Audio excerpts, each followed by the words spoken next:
باطل کا امتزاج اور اختلاط ہو جائے گا، لوگ نہیں پہچان پائیں گے کہ حق کیا ہے اور باطل کیا ہے. یہ ہو جائے گا، وہ ہو جائے گا. جو قرب قیامت کی جو احادیث ہیں، جو آخری زمانے کی احادیث ہیں، ان میں کیا کیا ہوگا یہ بتایا گیا ہے.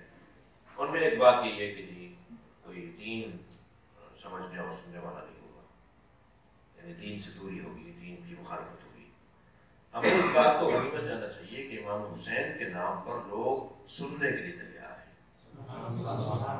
اتنے بڑے بڑے مجمع آ رہے ہوتے ہیں، عقیدت سے لوگ آ کر بیٹھے ہوتے ہیں، جوتیاں اٹھا کے آ رہے ہوتے ہیں. اب تو ہم نے جگہ جگہ تقریروں میں کہیں کہ اور بھی بہت سے علماء اس بات پہ کام کر رہے ہیں کہ بغیر وضو کے مجلس میں نہیں بیٹھے، لوگ باقاعدہ وضو کر کے مجلس میں بیٹھ رہے ہیں. تو طہارت بدنی ہی مقدمہ بنے گی طہارت روحی کے لیے.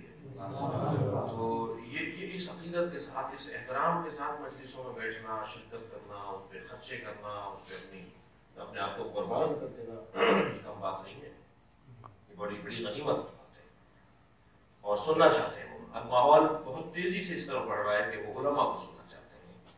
وہ اس میں بڑا کردار ہے علامہ آیت اللہ آخر الغربی کا. کسی کو ان سے وہ اچھے لگتے ہیں، اچھے نہیں لگتے. کسی کو میں اچھا لگتا نہیں لگتا، کسی کو آپ اچھے لگتے ہیں نہیں لگتے، کسی کو فلاں اچھا لگتا ہے نہیں لگتا. یہ علیحدہ موضوع ہے.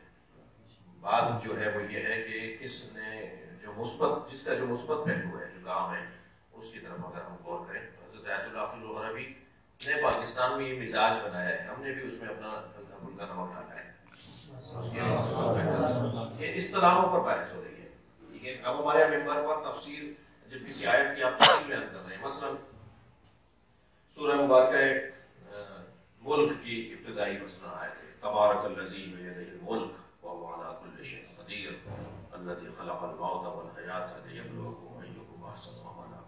اب یہ الفاظ کی جمل اللہ کی ہر کلام ہے نا، اس کے الفاظ ہیں. تبارک الذی بیدہ الملک، اللہ وہ بابرکت ہے وہ ذات جس کے ہاتھ میں ملک ہے. ہاتھ میں ملک ہے، وہ ہاتھ پر بحث ہو رہی ہے. ٹھیک ہے. ید کے اوپر بحث ہو رہی ہے. پھر وہ یہ کہہ دیا تھا، اس کے باوجود کیوں اللہ کہہ رہا ہے وہ علی کل شیء قدیر؟ جب یہ کہہ دیا تھا تو یہ کہنے کی کیا ضرورت ہے؟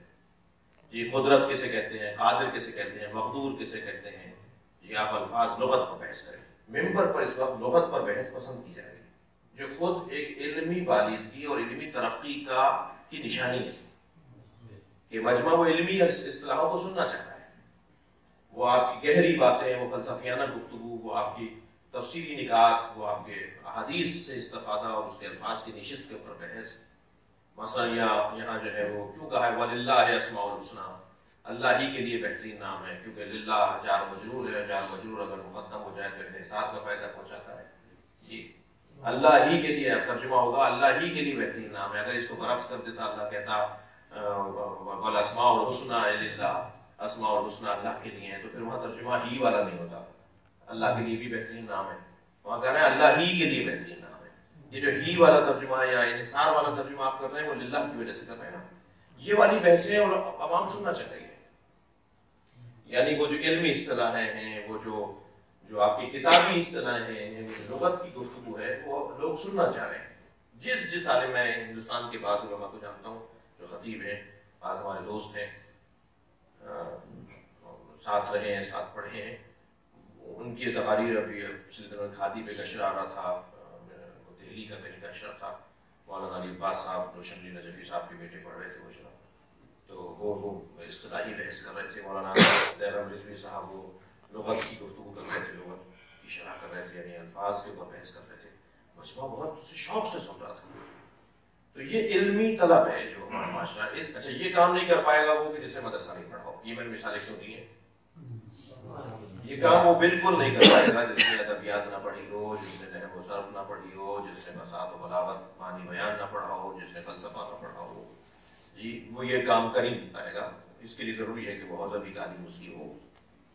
تو حوزوی تعلیم حاصل کیا ہوا ایک خطیب زیادہ پذیرائی رکھتا ہے معاشرے میں.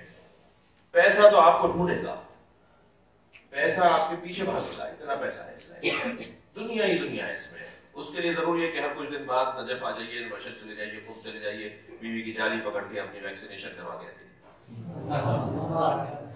مراجے کے پاس چلے جائیے، علماء کے پاس چلے جائیے. کوئی پاکستان میں ایک آدھ کو ڈھونڈ لیجیے جو آپ کو، جس سے آپ جا کے کہیں کہ حائض نہیں مجھے نصیحت کیجیے. کوئی ایک آدھ ڈھونڈ لیجیے پاکستان میں بھی، ایسے شخص کو ڈھونڈنا چاہیے جیسے جن مشکلوں سے ہم گزر رہے ہیں. تو اس کے لیے ضروری ہے، کیونکہ پھر تو دنیا، دولت، پیسہ، عزت، شہرت، ہاتھ چومنے والے، نعرے لگانے والے، آپ کو آپ کی گاڑی اٹھانے والے، آپ کے پیروں میں بھی. میں سکھر مجلس پڑھ کے آ رہا ہوں، کیا منظر تھا، میری طبیعت خراب ہو گئی تھی. یعنی شاید سینکڑوں کی تعداد میں لوگوں کی خواہش تھی کہ وہ کسی طرح ہمارے پیروں کو ہاتھ لگائیں. کیا کریں گے آپ اس کو؟ کیسے لوگ ہیں کہ ماریں گے آپ انہیں اگر کوئی ایسا کر رہا ہوگا. یعنی اس حد تک آپ کے عاشق ہو جاتے ہیں لوگ.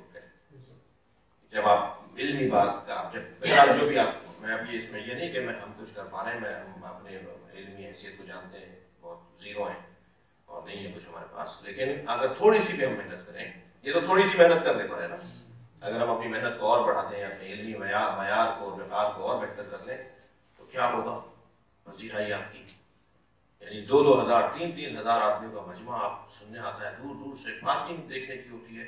ہم جا رہے ہوتے ہیں گاؤں میں کسی مجلس پڑھنے کے لیے، رستے میں ہم کہتے ہیں بھائی رات کے 9 بجے کی مجلس میں یہاں کون آیا ہوا ہے؟ یہاں تو کوئی ہمیں جانور بھی چلتا ہوا نظر نہیں آتا. اتنا روح کا عالم ہے اس جنگل کے اندر.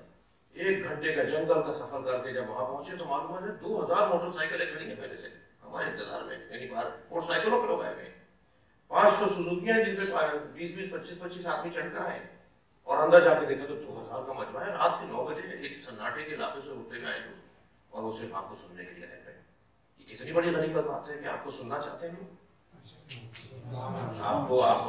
آپ سے لینا چاہتے ہیں کچھ. اب آپ دیجیے. اصلی چیز تو اب ان کے اوپر اعتراض نہیں ہوگا کہ علماء کو نہیں سن رہے. کون کہتا ہے؟ مجھے تو یہ بات بالکل سمجھ میں نہیں آتی کہ کوئی علماء کو سننا نہیں چاہتا، علماء کو نہیں پڑھوایا جاتا، علماء کو نہیں سنا جاتا. نہیں، تعارف کروانے میں کچھ ٹائم ضرور لگ جاتا ہے. وہ 1-2 سال تعارف میں لگ جاتے ہیں کہ آپ اپنے آپ کو پیش کریں، آپ اپنا تعارف کرتے ہیں. لیکن جیسے ہی آپ کا تعارف ہوا پھر تو آپ مجبور ہو جائیں گے کہ ہر شہر کے لیے اپنا رہنا سیکرٹری رکھیں. اتنا کام بڑھ جاتا ہے، اتنا کام بڑھ جاتا ہے آپ کا. پھر آپ پھر برکتیں آپ سے صادر ہوں گی. آپ پھر وہاں پر اسکول بنوائیے، آپ پھر ہاسپٹل بنوائیے، پھر آپ مؤسسات، آپ کی تاسیسات آپ کی طرف سے ہونے لگیں گی. آپ پھر تو بہت کچھ کر دیں گے آپ. اگر آپ نے انہی لوگوں میں وہ ایک بیٹھا ہوتا نا، ہمیں تو نہیں پتا یہ سارے مجمع میں سب نیچے بیٹھے ہوئے، ہمیں نہیں پتا وہ جو کونے میں بیٹھا ہے جس کو بیٹھنے کی جگہ نہیں مل رہی، وہ فلاں گاڑی پر بیٹھ کر آیا جس گاڑی کی قیمت ہی 6 کروڑ روپے جی، اتنی بڑی گاڑی میں بیٹھ کر آیا ہے جی. اس کے پاس وہ جو فلاں بیٹھ کر آیا ہے وہ تو فلاں کمپنی کا مالک بیٹھا ہوا ہے. ٹھیک ہے. ایک صاحب نے میری جوتیاں سیدھی کی، میں جیسے آگے بڑھا میرے کان میں اتنے کہا آپ کو معلوم ہے جوتیاں آپ کی کس نے سیدھی کی ہے؟ میں نے کہا نہیں مجھے نہیں پتا. انہوں نے کہا جی فلاں فیکٹری کا مالک ہے، اس کے 2,000 تو مزدور ہیں اس کی فیکٹری کے اندر، یہ آپ کی جوتیاں سیدھی کرتا تھا. اور اس کو یہ بھی غرض نہیں تھی کہ آپ اسے پہچانے کہ آپ کو یہ کون ہے. پھر منظر ہی کچھ اور ہوں گے، خطرناک بھی ہوں منظر. اور اس کا حل واحد وہ ہے کہ ہم ہر کچھ مدت کے بعد جو ہے وہ تذکر، موعظہ، نصیحت اس کی طلب میں نکلیں اور اپنے آپ کو تھوڑا سا قابو میں رکھیں، بے قابو نہ ہو جائے. کیونکہ یہ جو ہے نا یہ انتہائی خطرناک گھوڑا ہے، یہ جو نفس ہے یہ انتہائی خطرناک گھوڑا ہے.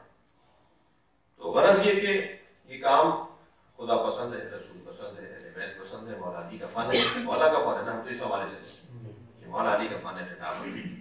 تو اس فن خطابت میں جتنا ہم ماہر ہو سکتے ہیں، جتنا ہم اس میں اہتمام کر سکتے ہیں اتنا کم ہے. اور ادھر سے ہماری پذیرائی ہے امام حسین کے نام پر لوگ جمائیں. یہ حسین ابن علی کا کرم ہے کہ ہمیں ایک عالمی اوپن یونیورسٹی بنا کر دی ہے. جگہ جگہ اس کے کیمپس بنے ہوئے ہیں جنہیں امام بارگاہ بولتے ہیں. یہ جتنے امام بارگاہ ہیں یہ امام حسین کی یونیورسٹی کے کیمپس ہیں. اس میں لوگ آ رہے ہیں سیکھنے کے لیے، سمجھنے کے لیے. ٹیچرز کا کمی واقع ہو رہی ہے، فیکلٹیوں کی کمی واقع ہو رہی ہے. اس کے لیے مجھے اور آپ کو تیاری کرنا پڑے گی. یہ فیلڈ بہت ہی ضروری ہے، یہ فیلڈ بہت ہی مفید ہے، یہ فیلڈ بہت ہی خطرناک ہے. 3 باتیں، یہ بہت ضروری ہے، یہ مفید ہے، یہ اس کے کئی فائدے ہیں اور ان فائدوں سے آگے یہ فیلڈ جو ہے اس میں نفس کا دخالت اور فیلڈوں سے زیادہ ہے، اس میں شیطنت اور فیلڈوں سے زیادہ ہے، اس میں بہت ساری خرابیاں اور لیکن اس کا حل ہے. یہ تھوڑی کہ آدمی کر کے میدان چھوڑ کے بھاگ جائے. اس کا حل ہے فوراً جلدی چیک اپ کروانا چاہیے. کوئی بیماری اگر آ گئی ہے تو اس کو ٹھیک کروانا چاہیے. یہ کس کا ایک طریقہ ہے. اور بعض چیزیں ہمارے بزرگوں نے ہمیں بتائی ہیں کہ آپ کس طرح سے ان چیزوں کو قابو میں رکھیں گے اپنے، تو ان پہ خیال کیا جائے. اور ایک تو یہ میری گفتگو کا پہلو. دوسرا پہلو یہ کہ